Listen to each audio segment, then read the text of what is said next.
just when you thought it was safe, and I was not going to get up on stage again, Michuki surprised you.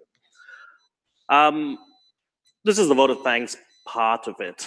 And the first part of the vote of thanks, I guess, is to thank you for still staying here to the very last session. So thank you. This is always a good way to start. Yesterday, we had a little bit of a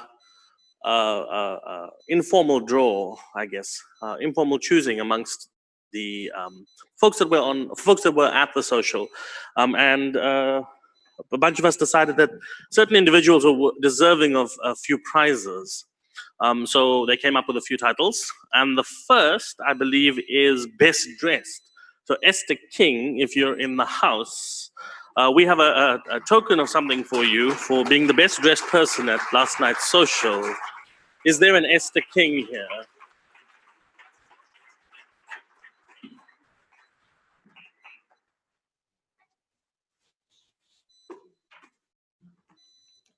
Right, I hope I'm getting these right, or they're going to shoot me later. Esther King, this is a traditional Zulu ring, and that's for being the best dressed person last night at the social. Very random, thank you.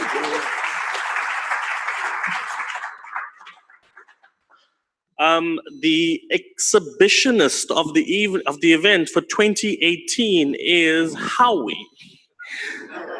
I should point out he's won this award before. So.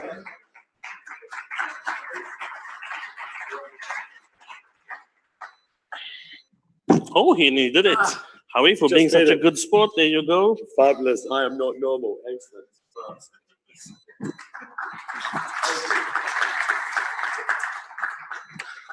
I got one today. I must admit I didn't quite know what this was for when Sarah Jane put this on my hand, but some of you have been collecting them all week, I'm told. And in fact, one person has managed to make a complete collection. So Sandrine Forby, if I'm saying that right, you managed to get the full set apparently, and for that you won a prize.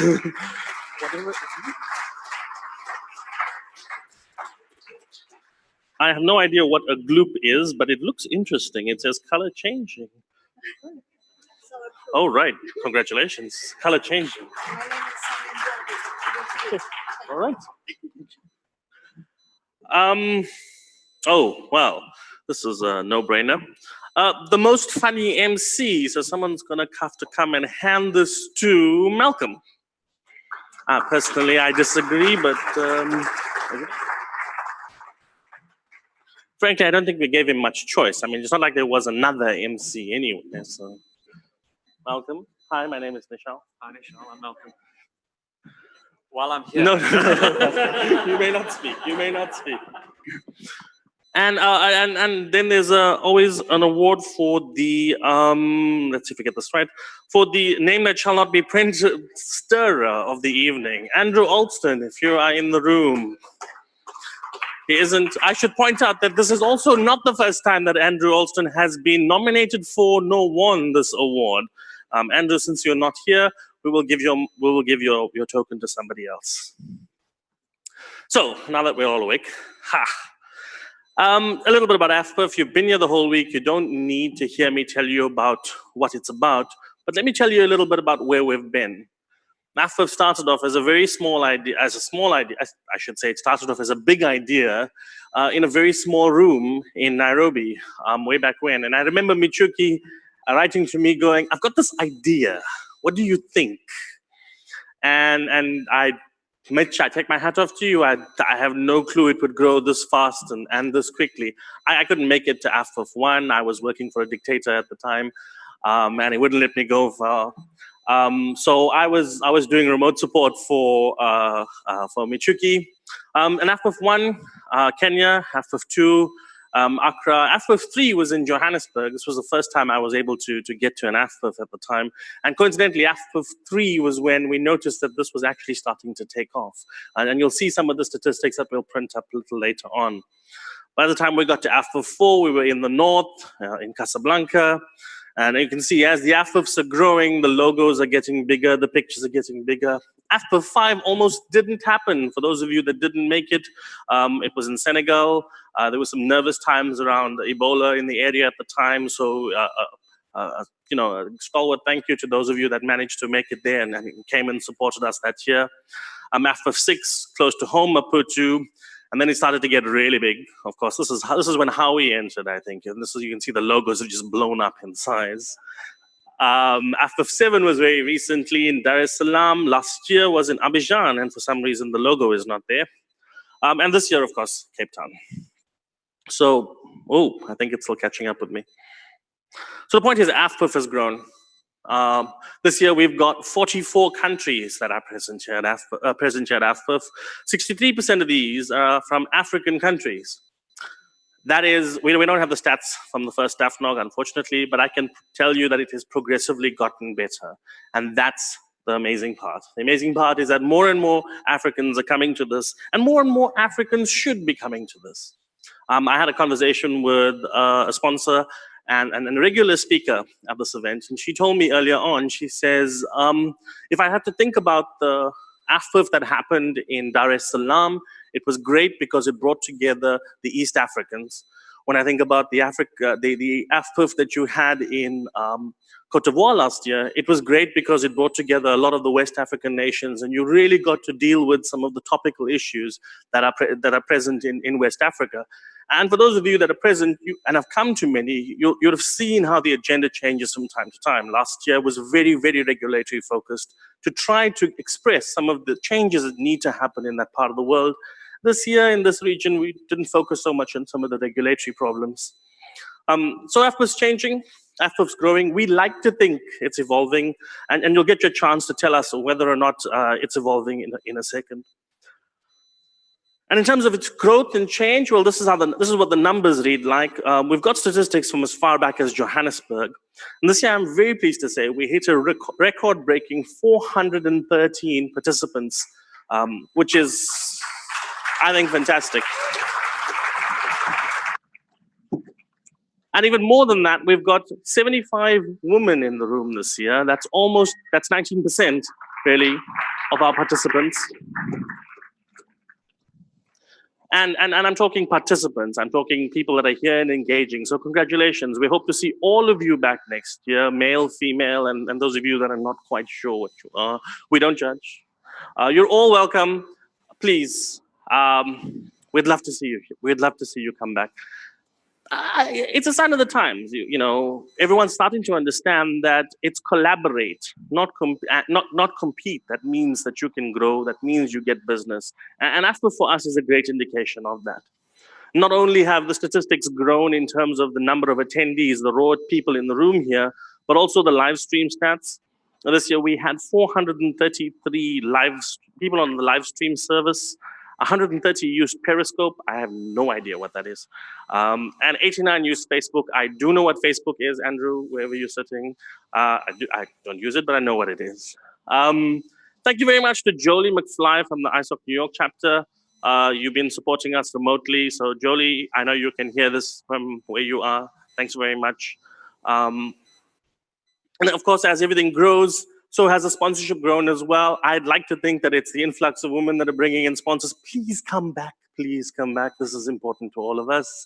But I think also the sponsors are recognizing that there's value in being here, and there's value with interacting with the participants that are here.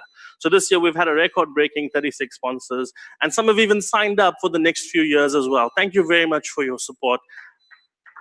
We would be nothing without you, really.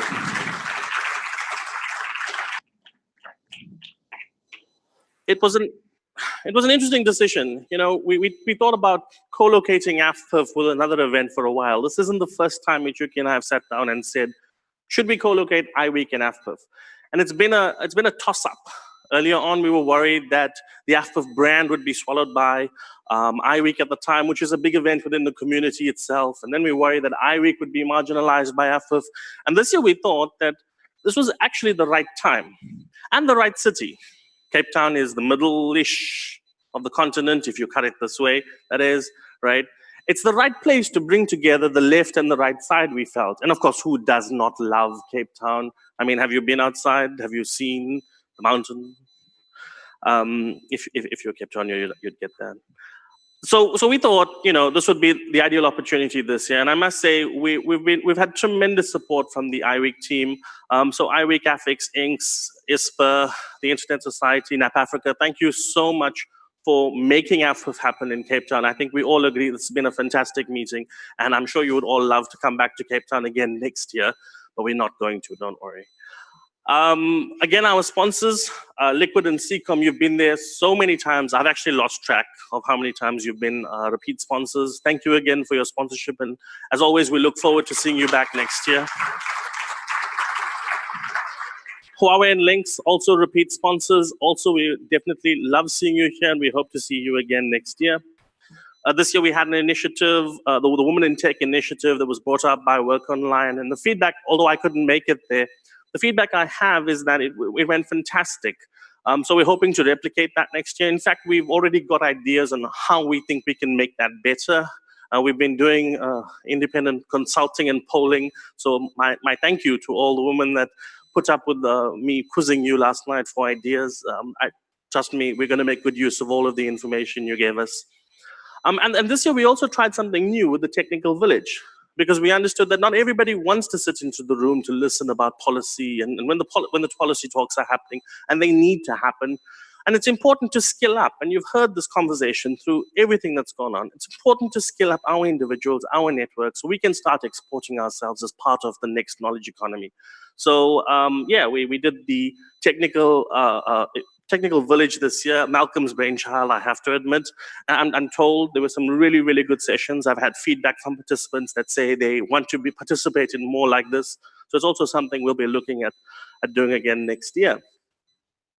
So the sponsors, again, no less loved than the gold or the platinum sponsors. This event would not happen without you. We count all of you as a part of our blessed family. And as I said, we hope to see all of you again here next year from a sponsorship perspective.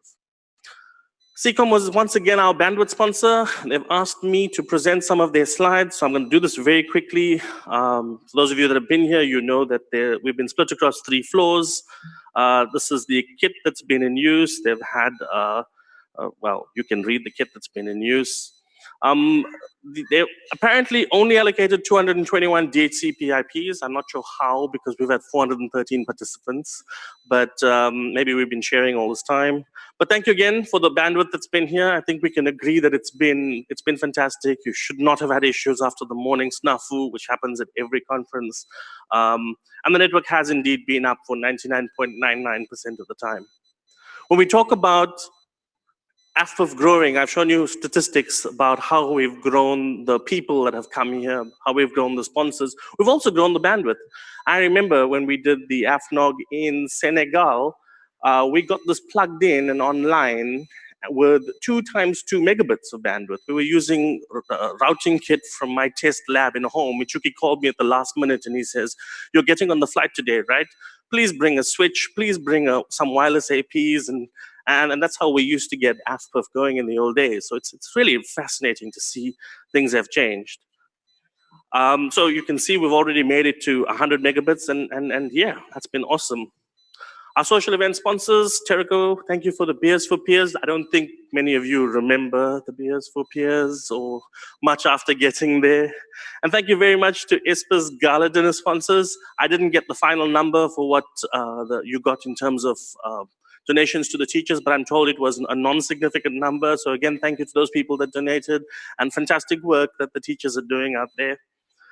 And of course, the delegate gift sponsors. I saw a lot more people carrying bags this year. I'm wanting to believe it's the content of the bags. I haven't looked inside it yet. But FTTX Council, thank you very much for the time and effort that you've given. And of course, the gifts. AfPIF is all about interconnecting. AfPIF is all about meeting. So for me, probably the busiest part of this, at least when the event starts, is the bilateral meetings that happened. Now, unfortunately, we only had 211 people register for the bilaterals. And I've got to say I'm quite disappointed, because that means that 50%, almost 50% of you did not register and did not make use of the meeting tool. And I want to put that number towards the walk-ins that happened, because they probably did not get the invitation in time and then were looking at us. But I hope this number goes up next year. We've taken the concerns. Some of you have said it hasn't been easy to use. You were confused by having to put in codes, and I apologize for that. We've had to deal with some issues like GDPR, which tripped us up in ways that we were not quite ready for. So as I say, my apologies. We will definitely try to improve a lot of that next year. But what's good to see is that of the meetings that were booked, the 220 meetings that were set up, there were 159 confirmed meetings. And I know because I sat in that room a lot. And I know that even in the spare time that I had, the spare slots that I had, people still came up to me and said, hey, do you have 5 minutes? Can we quickly engage about this? So I am personally pleased to see that the bilateral meetings are doing what they're meant to be doing. This is meant for me to pause and breathe. So this slide will stay on here. This is the QR code for the survey tool. So for those of you that have the fancy phones and you know how to use it, you can, I'm told you can point your phone at that and it will open a URL and it will take you to the survey. If you're like me and you don't know what how that works, you can just put the URL into a web browser, and that'll open up the SurveyMonkey link.